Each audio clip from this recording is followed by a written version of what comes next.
भावनात्मक और शिक्षाप्रद प्रसंग। जब देवी लक्ष्मी ने भगवान विष्णु को रुला दिया था। यह कथा सतयुग की है। वैकुंठ लोक में भगवान विष्णु अपने निवास पर देवी लक्ष्मी के साथ सुखपूर्वक निवास करते थे। लक्ष्मी जी न केवल भगवान विष्णु की अर्धांगिनी थी, बल्कि उनकी सेवा और भक्ति में रत रहती थी। वे हर दिन भगवान विष्णु के चरण दबाती, उन्हें भोजन कराती और उनके साथ मधुर वार्तालाप करती थी। एक दिन देवी लक्ष्मी के मन में एक जिज्ञासा उत्पन्न हुई। उन्होंने भगवान विष्णु से पूछा, प्रभु, संसार में सबसे अधिक शक्तिशाली और प्रभावशाली कौन है? भगवान विष्णु ने उत्तर दिया, जो धर्म के मार्ग पर चलता है, संयम रखता है और दूसरों की भलाई करता है, वही सबसे शक्तिशाली है। लेकिन देवी लक्ष्मी इससे संतुष्ट नहीं हुई। उन्हें लगा कि धन के बिना कोई भी व्यक्ति प्रभावशाली नहीं हो सकता। उन्होंने मुस्कुराते हुए कहा, स्वामी, यदि मैं ही कुछ समय के लिए आपसे दूर चली जाऊं, तो मुझे देखना है कि आपके जीवन में क्या परिवर्तन आता है।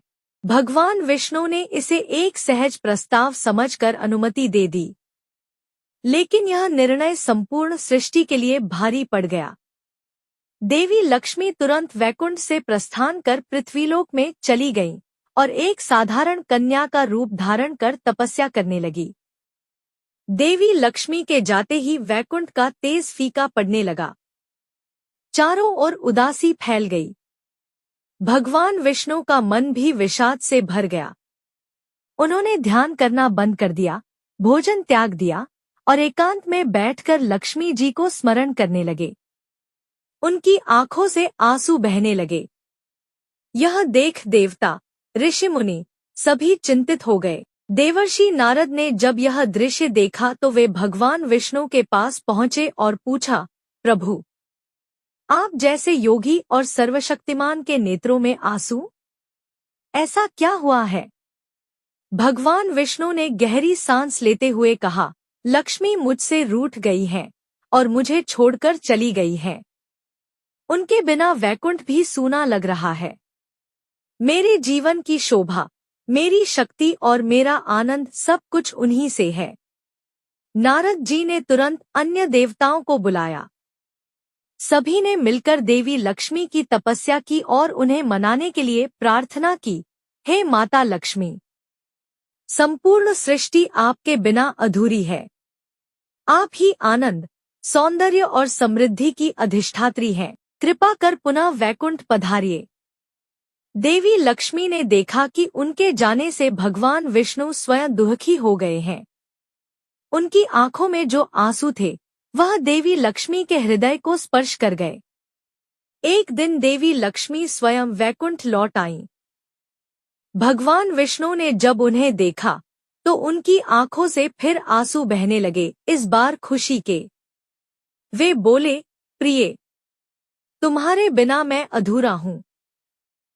शक्ति तभी तक है जब तक तुम साथ हो। तुम्हारा नाम ही लक्ष्मी है, जहाँ तुम हो वहाँ समृद्धि और आनंद है।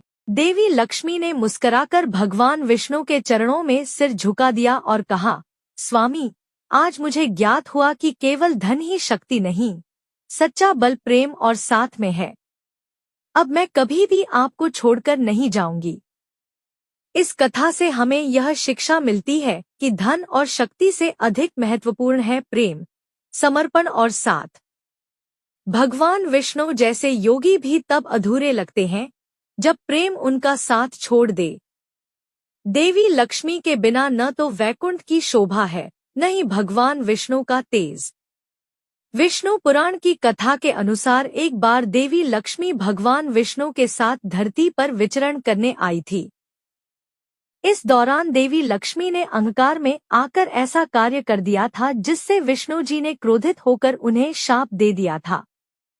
शाप के प्रभाव में आकर देवी लक्ष्मी एक कन्या बन गई और एक गरीब माली के घर बेटी बनकर रहने लगी थी। आइए विस्तार से जानते हैं लक्ष्मी जी की कथा। कहते हैं कि सृष्टि का नियम सभी के लिए एक समान है।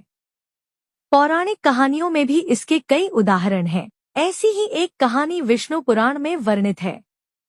विष्णु पुराण की कथा के अनुसार एक बार देवी लक्ष्मी को अपनी भूल के कारण धरती पर जन्म लेना पड़ा था। देवी लक्ष्मी से जुड़ी इस पौराणिक कथा में विष्णु जी ने लक्ष्मी जी को शाप दिया था, जिससे कि देवी लक्ष्मी को एक माली के घर में उसकी बेटी बनकर रहना पड़ा था।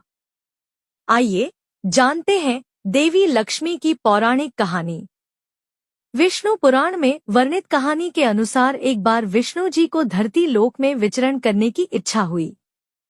उन्होंने देवी लक्ष्मी को यह बात बताई कि वे धरती लोक में जाकर अपने कुछ भक्तों का जनजीवन समीप से देखना चाहते हैं। यह बात सुनकर देवी लक्ष्मी बहुत उत्साहित हुईं। उन्होंने भी विष्णु जी के साथ धरती पर भ्रमण करने की इच्छा जताई।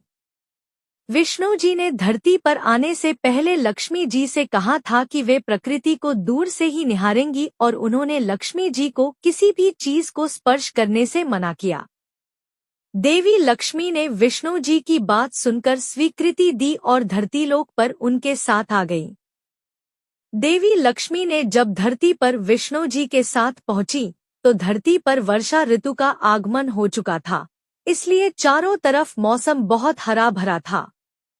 देवी लक्ष्मी ने जब पृथ्वी लोक पर हरियाली को देखा तो वे बहुत प्रसन्न हो गईं। टहलते टहलते चंचल देवी लक्ष्मी एक बगीचे में पहुंची, जहां पर उन्हें गुलाब उगे हुए दिखाई दिए। इतने प्यारे और सुंदर गुलाब देखकर लक्ष्मी जी मंत्रमुग्ध हो गईं और उन्होंने एक गुलाब तोड़ लिया।